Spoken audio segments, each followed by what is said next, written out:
Hello everyone, talk with Payal channel पे आप सभी लोगों का स्वागत है एक नई वीडियो में। आज हम लोग बात करने वाले हैं अंशु के लेटेस्ट व्लॉग की।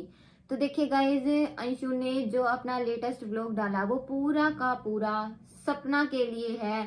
बस वो अपनी भाभी को जो जो चीजें कहना चाहती थी, जो जो चीजें अपनी भाभी के लिए कहना चाहती थी, वो व्लॉग सिर्फ उसी चीज पर आधारित है। उसमें बात करी है व्लॉग में तो अलग से उसके चेहरे पर एक गुस्सा, एक एंगर दिख रहा है।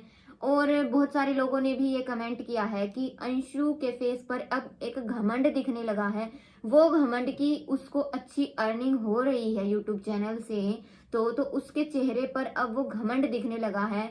जब वो सपना के पास थी तब उसके फेस पर एक बच्चे जैसी मासूमियत छलकती थी। और अंशु ने सिर्फ और सिर्फ उस व्लॉग में अपनी भाभी को टारगेट किया है।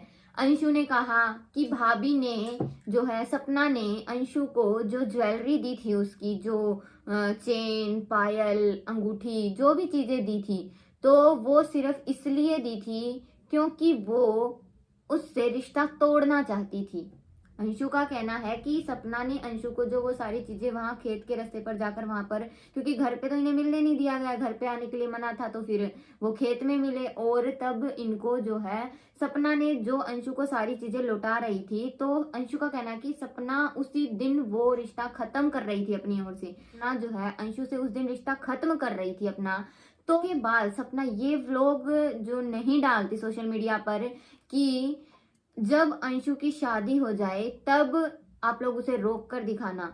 वो इनडायरेक्टली उसके मम्मी पापा को ही ये चीज बोल रही थी कि उन्होंने अंशु को जो है सपना से मिलने नहीं दिया, और सपना को घर आने के लिए भी मना कर दिया गया था। तो तब सपना ने ये चीज कही थी कि आप लोग तो हमारे रिश्ते को नहीं समझ रहे हैं, पर जब इस बच्ची की शादी होगी ना, तो ससुराल वाले जरूर समझेंगे इस बात को कि पहले इनको ऐसे नहीं मिलने दिया गया था, इनको दूर किया गया, जबकि सपना और अंशु एक ही है, लगा लो। इनका इतना अच्छा बॉन्ड है, ये माँ बेटी की तरह रही हैं, बहुत अच्छी फ्रेंड, माँ बेटी, तो बहुत अच्छा इनका रिश्ता है। तो ससुराल वाले जरूर इस रिश्ते को समझेंगे और फिर आप लोग उसे रोक कर दिखाना मुझसे मिलने के लिए। सपना ने अपनी ओर से वो रिश्ता खत्म कर दिया होता उस दिन, जैसे अंशु कह रही है, तो सपना ये चीज अपनी वीडियो में नहीं बोलती। भी सपना और शिवी की जो कंट्रोवर्सी हुई थी, तो उसके ऊपर अंशु ने बताया कि भाभी की उनसे कंट्रोवर्सी हुई थी, न कि अंशु की कोई लड़ाई हुई थी शिवी से। तो और शिवी जो है वो सपना की ही फ्रेंड थी, और साथ ही सब जो अंशु है उसने एक बात कही कि जो ये मैटर, जब जो अब सोशल मीडिया पर जो ये शिवी और सपना का जो मैटर आया था कि ये गाली गलौच वाला और बाकी सारी चीजें, तो ये अब का नहीं था, ये तो बहुत पुराना मैटर था। करीबन 4-5 महीने हो चुके थे इस मैटर को। शिवी के जो ससुर हैं उन्होंने कॉल रिकॉर्डिंग में सपना को कहा था कि बेटा मैं आपसे एक बार मिलना चाहता हूँ, और तो तब सपना ने कहा था कि नहीं, मैं अब ग्वालियर वाला घर छोड़ चुकी हूँ और ना ही मैं शिवपुरी में हूँ, मैं अपने मायके आई हुई हूँ, मैं बाहर हूँ। तो देखिए, अगर ये मैटर पुराना था जैसा कि अंशु ने कहा, तो तब ये शिवपुरी में रह रहे थे, फिर ग्वालियर वाला जिक्र उस रिकॉर्डिंग में कैसे हो रहा था? क्योंकि ये कॉल रिकॉर्डिंग पुरानी थी ही नहीं। बट अंशु को समझाया गया है, उसको रटी रटाई चीजें जो है उससे करवा बुलवाई जा रही हैं, तो अंशु को भी थोड़ा दिमाग लगाना चाहिए और थोड़ी सारी चीजों को एक बार एनालाइज करना चाहिए। एक बार जो है कोई चीज बोलते हैं तो पहले उसके ऊपर स्टडी करनी चाहिए, उसके बाद में सारी चीजें बोलनी चाहिए। तो अंशु को अभी रिव्यू करने की जरूरत है कि ये सारी चीजें पुरानी नहीं थी। हाँ, इससे ये चीज पता चलती है कि सपना और शिवी के पहले भी झगड़े होते थे, बट कोई झगड़ा हुआ होगा जिसके ऊपर सपना ने जो है शिवी को माफ करके, और सब कुछ चीजें ऑफ कैमरा सॉर्ट आउट हो चुकी होंगी। तो अगर अंशु ने जो चीज कही तो इनका झगड़ा किसी और चीज पर हुआ होगा, बट ये झगड़ा जो ये कंट्रोवर्सी अब हुई थी, ये वाली कंट्रोवर्सी पुरानी नहीं थी, ये ग्वालियर शिफ्ट होने के बाद की ही थी। और साथ ही अंशु ने बताया कि जो भाभी उनकी, जो सपना है, वो ये चीज बोल रही है कि उनसे मिलने नहीं गए जो उनके सास ससुर हैं, वो कितने दिन, 4-5 या 6 दिन तक अंशु के पास रुके थे। तो अंशु ने बताया कि उन्होंने फोन करवाया था जो सपना की सास है उन्होंने अंशु से फोन कराया और अंशु ने फोन किया था उनसे बात करवाने के लिए, बट सपना ने फोन नहीं उठाया। तो एक बात है, चलो सपना ने फोन नहीं उठाया, जिसने उस बच्ची को अपनी बेटी की तरह पाला और आज वो बेटी उसके खिलाफ बोल रही है, उसको जो गलत बोल रहे हैं उनके साथ वो रिश्ते निभा रही है, तो उसको क्या बुरा नहीं लगेगा? आप लोग खुद सोच कर देखिए, क्या कोई भी इंसान अपनी माँ के लिए गलत बोलता है तो क्या उस माँ को उस टाइम अच्छा लगेगा? बट फिर भी ये देखिए आप लोग, किस अंशु ने जो भी बातें कही, अगर एक तरफा उन बातों को सुनकर और अगर आगे सोचे नहीं इंसान, तो एक टाइम के लिए ऐसा लगता है कि शायद अंशु सही बोल रही है। बट आप लोग दोनों तरफ का पक्ष अगर सुनते हैं तो आप लोगों को पता चलता है कि क्या चीज सही है और क्या चीज गलत है। तो देखिए, जैसा कि अंशु बोल रही थी कि भाभी ने बात ही नहीं की उनसे और भाभी ने मना कर दिया, सपना ने मना कर दिया कि अगर आप लोग उनसे ही मिलने आए हैं तो उनसे मिलिए, अंशु से मिलिए, वहां उनके मम्मी पापा से मिलिए, जितने दिन रुकना है रुकिए और अपने घर जाइए, मेरे पास मत आना, मैं आपसे नहीं मिलूंगी।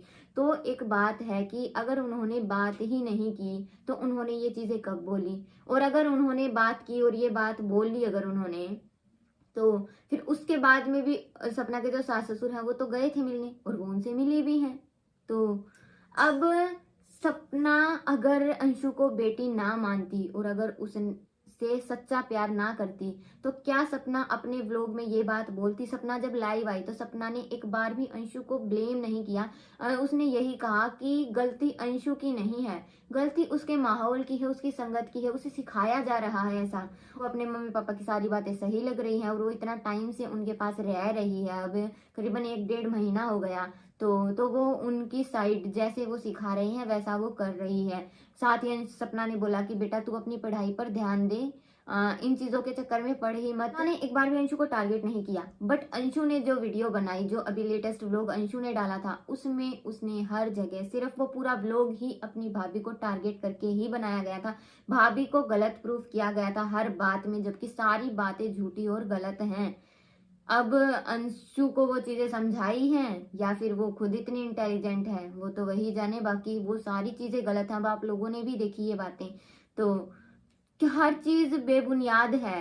कि ये झगड़ा पहले का था शिवी और सपना का, तो सोचने वाली बात है कि जब पहले का था तो ये ग्वालियर में से चली गई, वो शिवपुरी भी नहीं गई है, वो सारी चीजें। और अगर ये पहले का झगड़ा होता तो शिवी नेक्स्ट डे भी नहीं, तभी लाइव आकर ये चीज बोल देती कि ये जो रिकॉर्डिंग्स डाली गई हैं ये तो पुरानी है, ये इनका तो अब के मैटर से कोई लेगा देगा ही नहीं है, वो ये चीज पक्का बोल देती। बट ऐसा था ही नहीं। अब अंशु ये एक अलग नई चीज उठाकर लाई है, राम जाने वो कहाँ से उठाकर लाई है। और जैसा कि अंशु ने बताया कि सपना ने अंशु का फोन नहीं उठाया क्योंकि अंशु जब सपना की सास से सपना की बात कराना चाह रही थी। तो एक बात है, क्या उनके पास उनका फोन नहीं है? अगर उन्हें बात करनी तो वो अपने फोन से फोन करें। अंशु से क्यों करा रही हैं कि अंशु फोन करेगी अंशु के फोन से, तब वो सपना से बात करेंगी। और दूसरी बात, सपना तो ये चीज खुलकर कह ही रही है कि वो लोग उन्हें सिखाते हैं और जितना सिखाते हैं फिर वो उतना ही करते हैं। तो सपना तो खुलकर कह रही है अपने सास ससुर को कि आप लोग एक बार सुनी सुनाई चीजों को छोड़ दीजिए, जितना आप लोगों को सिखाया जा रहा है वो सब चीजें छोड़कर बार अपने दिल की सुनकर देखिए, क्या पता सब कुछ अच्छा हो जाए। तो सपना तो क्लियरली ये चीज बोल रही है कि वो लोग जब सपना के सास ससुर इन लोगों के पास जाते हैं तो वो लोग उन्हें सिखाते हैं, सिखा पढ़ा देते हैं और इनके सास ससुर उनकी बातों में आकर फिर वैसा ही करते हैं। तो सपना क्यों बात करेगी? पता है वहां पर गए हैं तो वह कैसी बातें होने वाली हैं, सपना को पहले ही पता है, तो फिर वो क्यों बात करेगी? और अगर उनके सास को बात करनी थी तो वो अपने फोन से करें, और उनके घर जाकर फिर वो फोन पर कौन सी बातें करेंगी? अपने घर से ही कर लेती। सारी वीडियो देखी, पूरी वीडियो देखने के बाद में एक चीज है कि सच में अंशु को बहुत ज्यादा समझाया जा रहा है और अंशु एक बार भी, लगता है अंशु वो सारी चीजें भूल गई है जो उसकी भाभी ने उसके लिए की थी। अगर भाभी इतनी ही गलत थी तो पहले इतना अच्छा बॉन्ड कैसे था उसके साथ में? जब सपना और अंशु को जो अलग किया गया था तो आज उस अंशु को ही उसके लिए खड़ा कर दिया गया है, उसके अपोजिट साइड में। तो यही इन लोगों का पहले से ही एक मकसद था कि इन दोनों को अलग करो और फिर अंशु को ही यूज करो उसके खिलाफ। और वो चीज़ आज हो रही है। अंशु को सिर्फ और सिर्फ सिखाया पढ़ाया जा रहा है और जैसा उसे कहा जा रहा है, जैसा उसे समझाया जा रहा है, तो वैसा ही वो करे जा रही है। बाकी गाइज, आप लोगों को ये वीडियो कैसा लगा, आप लोगों का क्या पॉइंट ऑफ व्यू है, वो कमेंट बॉक्स में ज़रूर बताइएगा। कोई भी ऐसा कमेंट मत करिएगा जिसको मुझे डिलीट करना पड़े। तो चलिए गाइज, आज की वीडियो को यहीं एंड करते हैं और जल्द ही मिलते हैं एक नई वीडियो में। तब तक के लिए आप वीडियो को लाइक कर दीजिएगा और चैनल को सब्सक्राइब कर दीजिएगा।